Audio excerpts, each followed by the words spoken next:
We have to always think not just of ourselves. We have to think about the decisions that we make and the impacts that it creates to other people. Thank you.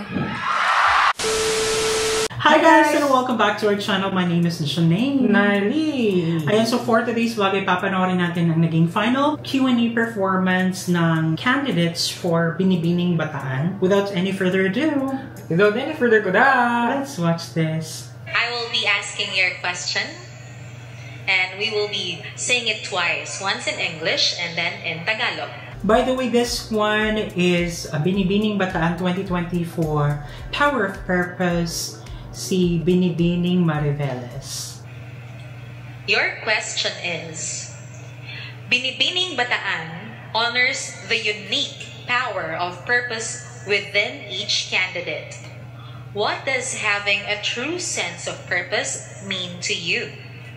How will you use it to touch other people's lives and create meaningful change?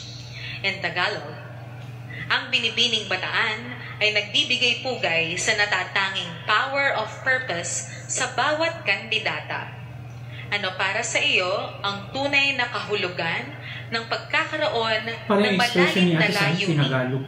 Paano mo ito gagamitin upang makaapekto sa buhay ng ibang tao at lumikha ng makabuluhang pagbabago?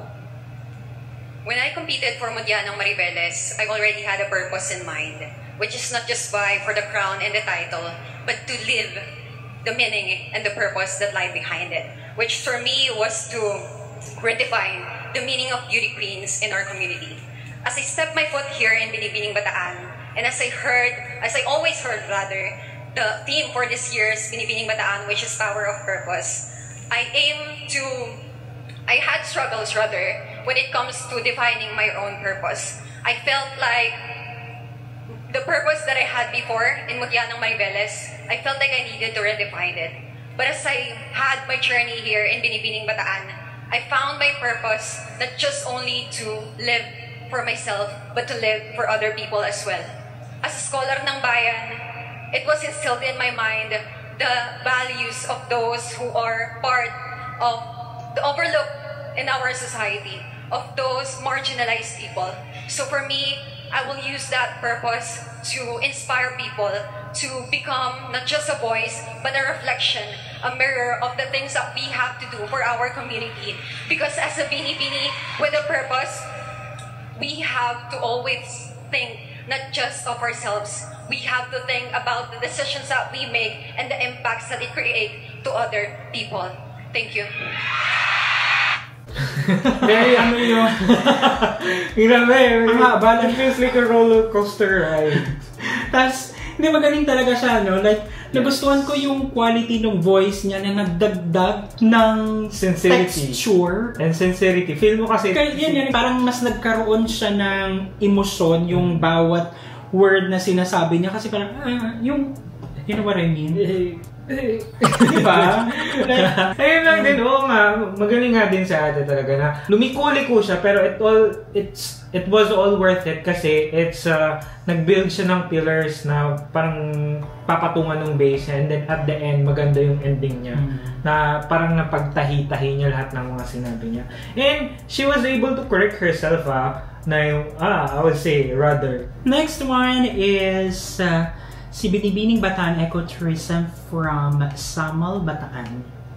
I believe we are all here tonight for Same a reason. question. And I believe that my reason is to become an inspiration and to become a platform and to be able to use my platform to spark change and to utilize my voice to influence people. I believe that the true essence of being a Binibining Bataan is to embody the different qualities that make a Binibining Bataan worthy of the title, recognition, and glory.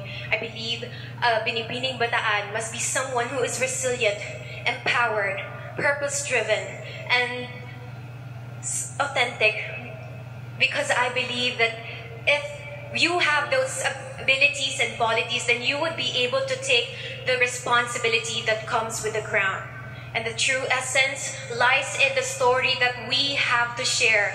The true essence lies in every one of you who are here right now. And the true essence of Binibining Bataan is to become someone who has your own purpose. To become a woman of purpose. And I believe the qualities that I have mentioned earlier is me. I am a Binibini. And this is my purpose. Alam mo kung bakit hindi siya nanalo?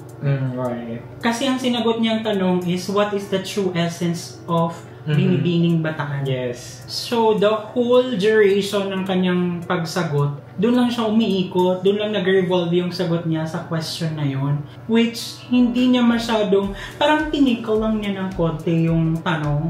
Oo. And then that's it. Kasi nawalan na siya ng siguro lately niya na lang na-realize na, ay, meron pa palang karugtong yung so sa dulo niya na ilagay. Na kumbaga, ito, I believe, and then, ay, woman pala yung purpose ko being a woman. And that's me, parang ganun. So, in comparison to the winner talaga, which is very structured and well thought of na speech. Sa kanya kasi, ang haba nung in-spend na nawala pero siya. mapapansin mo na hindi din talaga pinlano ni winner na yun yung isasagot niya, di ba? Ito kasi iba talaga yung sinagot niya, but we are not discrediting yung effort niya kasi mahirap din naman Winner talaga. Pa rin din siya. Congratulations pa rin kay Miss Samo. And the last one is Binibining Bataan for Culture and Arts from Binibining Orion, Bataan. Magandang gabi po sa inyong lahat. Hindi siya, di ba? Noong Ganda. sumali po ako dito sa Binibining Bataan, ang tanging purpose ko lamang po ay matulungan po at maging voice para sa ating nature o kalikasan. Ngunit sa ilang buwan po na pagsasama namin, ilang beses po akong nadapa, marami pong pinagdaanan. At ang mga pinagdaanan ko pong ito ay gagawin kong inspirasyon para sa ibang tao na kahit ilang beses man po tayong madapa, ay patuloy tayong babangon sa buhay.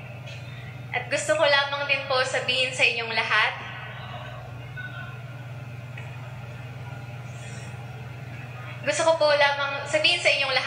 na bukod po sa na maging boses sa ating kalikasan, ay gusto ko rin po maging patunay sa ating mga kabataan at bataenyo na hindi lahat ng pagbagsak ay katapusan. Dahil gaya ng kinabukasan, pwede pa tayong bumawi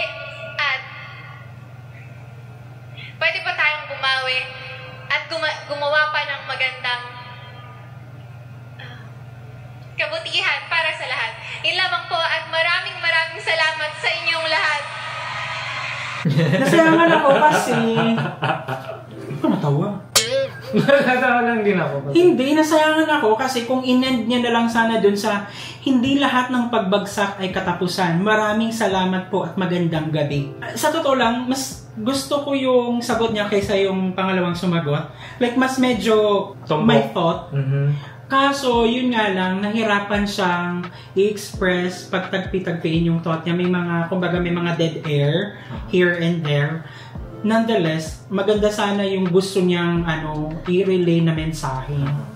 Very charming siya and graceful. Eh, nakikita ko nga, para siyang si Sarah G sumagot, yung ngumingiti siya ba, ano po, ganito po, ganyan. Yung ganung... Sabi ka ulit. Oo, ay napakaganda niya. Kudos sa kanya for using Tagalog. Taglish actually. Pero mahirap sumagot ng Tagalog ha, na yung siya very, kung anong words na gagamitin mo, i-translate mo pa, parang gano'n. Parang feeling ko mas madali pag English.